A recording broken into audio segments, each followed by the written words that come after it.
સર્વને જય સ્વામિનારાયણ. શું તમે જાણો છો સત્સંગની માં એવા સદગુરુ શ્રી મુક્તાનંદ સ્વામી તેમને શ્રીજી મહારાજના સંતોનો અભાવ આવ્યો અને તેના કારણે મહારાજે મુક્તાનંદ સ્વામીને આજ્ઞા કરી કે તમે તત્કાળ જ ધાંગધ્રા જાઓ અને રામ મહોલમાં ભારતભરના ભેખધારી બાવાઓ છે તેની ભેરા જઈને રહો. એની પાછળનું શું કારણ હતું, આવો તેને વિસ્તારથી નિહાળીએ. સદગુરુ શ્રી મુક્તાનંદ સ્વામીની જ્ઞાન વિશાળદતા, વાણી માધુર્ય અને અત્યંત મૃદુ સંવેદનશીલ સ્વભાવ સંપ્રદાયની ત્વારીખમાં અજોડ છે. શ્રીજી મહારાજ હંમેશા તેમને ગુરુતુલ્ય આદર આપતા હતા. વડોદરાની વિદ્વત સભામાં એમનો જ્વલંત વિજય એ એમના સંત જીવનનું ઉજ્જવળ પાસું છે. આવા પ્રેમાળ સંતવર્યના જીવનની એક વિરલ ઘટના મુમુક્ષુને અનોખો સંદેશ આપી જાય છે.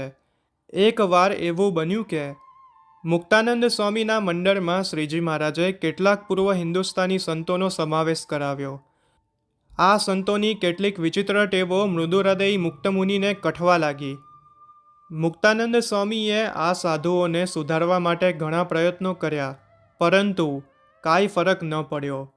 ગીતામાં શ્રીકૃષ્ણએ પણ કહ્યું છે કે જ્ઞાની પુરુષ પણ પોતાની પ્રકૃતિ વિરુદ્ધ આચરણ નથી કરી શકતો. એ પૂર્વ હિન્દુસ્તાની સાધુઓ સાચા મુમુક્ષુ અને શ્રીજી મહારાજના અનન્ય ઉપાસક હતા, પરંતુ પ્રાંત અને ભાષા ભેદને કારણે એમનું સાહજિક વર્તન પણ અન્ય સંતોને વિચિત્ર લાગતું હતું. મુક્ત મુનિએ એકવાર ફરિયાદના સૂરમાં શ્રીજી મહારાજને કહ્યું, મહારાજ, આમ તો બધું બરાબર છે, પરંતુ મારા મંડળમાં આ જે પૂર્વ હિન્દુસ્તાની સાધુઓ છે એમને બીજાના મંડળમાં મૂકી એના બદલે મને બીજા સાધુઓ આપો તો બહુ સારું.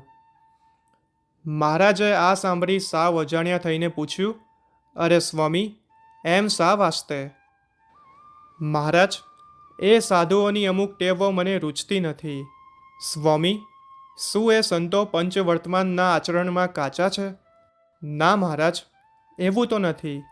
આમ તો એ બધાય સાધુતાના સર્વે ગુણે સંપન્ન છે, પરંતુ એમની ચાલ ઢાલ, એમની બોલચાલ, એમની રીતભાત મને ગોઠતી નથી. અંતે મહારાજે એક ત્વરિત નિર્ણય લઈને કહ્યું, સ્વામી, એ વાત હમણાં રહેવા દો. અમારી તમને એક આજ્ઞા છે, તેનું તમે તત્કાળ પાલન કરો. ધાંગધ્રા રાજ્યના રામ મહોલમાં સદાવ્રત અપાય છે. ત્યાં ભારતભરમાંથી દરેક સંપ્રદાયના સાધુ સંતો આવીને રહે છે. તમે એકલા ત્યાં જઈને રહો, અમે બોલાવીએ ત્યારે જ પાછા આવજો. મહારાજની આજ્ઞા થતાં જ સ્વામી તત્કાળ ધાંગધ્રા ગયા. રામ મહોલમાં ભારતભરના ભેખધારી બાવાઓ સાથે સ્વામી ભેરા રહેવા લાગ્યા. એ બાવાઓના એક પણ લક્ષણ એમને સાધુ સંત કેવડાવે તેવા નહોતા. કોઈ ગાંજો ફૂંકે તો કોઈ છીકણી સૂંઘે, કોઈ રોજ રાતે સોનાના સિક્કા ગણ્યા કરે તો કોઈક ગંદી બીભત્સ ગાળો બોલ્યા કરે. અલગ અલગ અખાડાની વૈરાગી જમાતો એકબીજા સાથે સતત બાખડ્યા કરતી. પંચવર્તમાન સાથે તો એ ભેખધારીઓને સ્નાન સૂતકનો પણ સંબંધ નહોતો. મુક્તાનંદ સ્વામી તો 4 દિવસમાં એવા અકળાઈ ગયા કે એમણે તત્કાળ એક કીર્તન રચીને શ્રીજી મહારાજને ગઢપુર મોકલ્યું અને એની સાથે પોતાને તાત્કાલિક પાછા બોલાવી લેવાની નમ્ર પ્રાર્થના કરી. એ કીર્તનના મહામૂલા શબ્દો હતા, મારા વહાલાજી શું વહાલ દિશે રે, તેનો સંગ સિદ્ધ તજીએ, તે વિના કેને ભજીએ.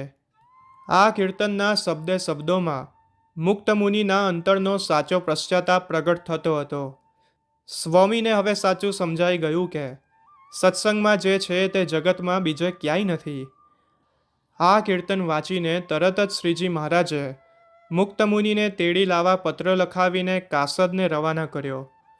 ગઢપુર પરત આવીને અક્ષરોડીમાં શ્રીજી મહારાજ પાસે જઈને મુક્તાનંદ સ્વામીએ ચોધાર આંસુઓ સાથે આર્ત વચને કહ્યું, મહારાજ, આપે મને ધાંગધ્રા રામ મહોલમાં ન મોકલ્યો હોત તો મને આપણા સંતોનો અવગુણ દિન પ્રતિદિન વધતો જાત. આપે મારા ઉપર અત્યંત અનુગ્રહ કરીને મને મારી ભૂલ સમજાવી છે.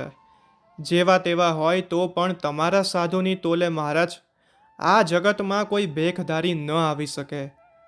હવે પછી મને સત્સંગમાં ક્યારેય કોઈનો અભાવ નહીં આવે.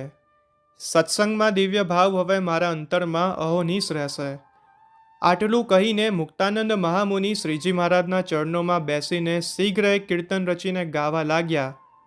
સહજાનંદ સ્વામી રે, ન પ્રગટત આ સમય રે, પ્રાણી કોઈ પામત નહીં ભવ પાર રે.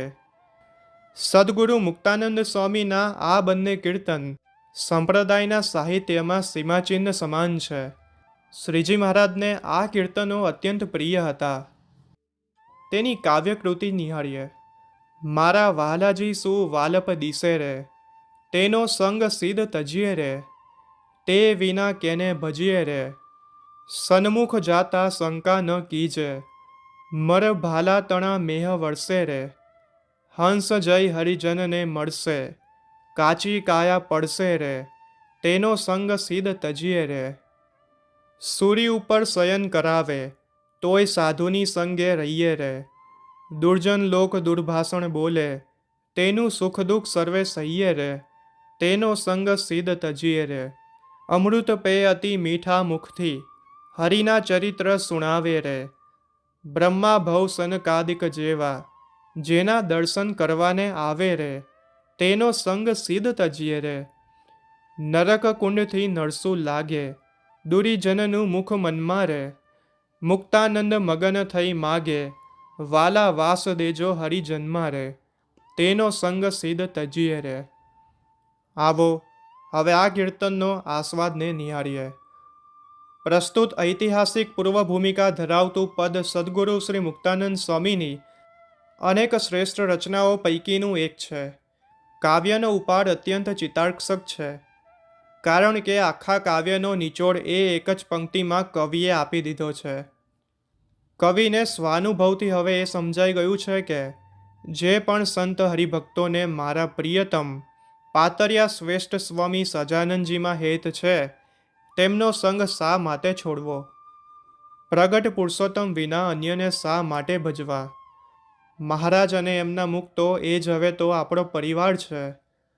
હરિનો માર્ગ તો સુરાનો માર્ગ છે. એના ઉપર ચાલતા ભલે ને ભાલાનો વરસાદ વરસે, છતાં સહેજ પણ સંશય કર્યા વિના નિધડકપણે એ માર્ગે આગળ વધવું, એમાં જીવનનું શ્રેય છે. આ કાયા તો ક્ષણભંગુર છે, પરંતુ આત્મા અમર છે. માટે મહારાજે શિક્ષાપત્રીમાં નિજાત્માનમ બ્રહ્મરૂપમ દેહત્રય વિલક્ષણમ એ શ્લોકમાં પોતાના આત્મામાં બ્રહ્મરૂપની ભાવના કરીને ભગવાનની ભક્તિ કરવાની આજ્ઞા આપી છે. માટે સત્સંગમાં બ્રહ્મરૂપની ભાવનાથી જો સર્વે સંત હરિભક્તોનો સંગ કરવામાં આવે તો જ સમસ્ત સત્સંગ દિવ્ય જણાય. મુક્તાનંદ સ્વામીએ હવે ઉત્કૃષ્ટ ભાવે સંત સમાગમનો મહિમા ગાયો છે. અહીં બ્રહ્માનંદ સ્વામીની અમર કાવ્ય પંક્તિ યાદ આવે છે. સંત પરમ હિતકારી જગત માહી સંત પરમ હિતકારી. તેથી જ મુક્તાનંદ સ્વામી કહે છે કે સૂરી ઉપર શયન કરાવે તોય સાધુની સંગે રહીએ રે. અને આમ કરતાં જો દુષ્ટ મનુષ્યોની ટીકા કે ટોળટપ્પા સહન કરવા પડે તો પણ તે ધ્યાનમાં નહીં લેતા સુખ દુઃખને નિર્મળ ભાવે સ્વીકારીને ભગવાનના અમૃત રસ ભર્યા ગુણ સંકીર્તન સાંભળવામાં જ રસ લેવો જોઈએ. પ્રગટ પુરુષોત્તમ નારાયણના જે મુક્તો છે તેમના દર્શન તો બ્રહ્મા શંકર અને સંકાદિક જેવા પણ ઝંખે છે. જ્યારે જે દુષ્ટજનો ભગવાનના અનન્ય ભક્તોના દ્રોહી છે તેના મુખને કવિ નરકકુંડ સાથે સરખાવે છે. એવા દુર્જનોના મુખથી જે દૂષિત વાણી સાંભળે છે તેનું મન પણ ભગવાન અને ભક્તના દ્રોહને લીધે પતિત થવાથી નરકનું અધિકારી બને છે. તેથી જ મુક્તમુનિ મહારાજ પાસે વારંવાર માંગે છે કે હે પ્રભુ, મને હંમેશા આપના અનન્ય ભક્તોનો જ સહવાસ દેજો. સદગુરુ શ્રી મુક્તાનંદ સ્વામીની આ પ્રસ્તુત રચના પ્રસાદિક છે.